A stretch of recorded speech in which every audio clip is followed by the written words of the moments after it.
مغربی دنیا میں اسکول کی تعلیم کا ایک بہت اہم پہلو بچے کا بچپن میں ہی رجحان ایپٹیچیوڈ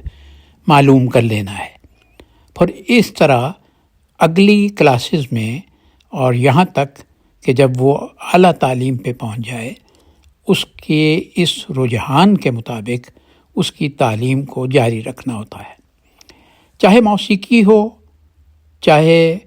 ذہنی استعداد کی اور پہلو ہوں، اور چاہے مصوری ہو۔ مثلا آپ اس بچی کو دیکھیے، یہ ابھی 7.5 برس کی ہے، لیکن اس کا رجحان اسکول نے مصوری میں دیکھا ہے، تو یہ مصوری کی بہت سی جہتوں پر کام کر سکتی ہے۔ اس وقت وہ واٹر کلر کے ساتھ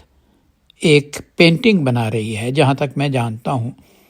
یہ پینٹنگ کے بارے میں سوچا بھی اس نے، اس کے کلرز کو بھی اسی نے سوچا، اور اس طرح یہ تصویر بن گئی۔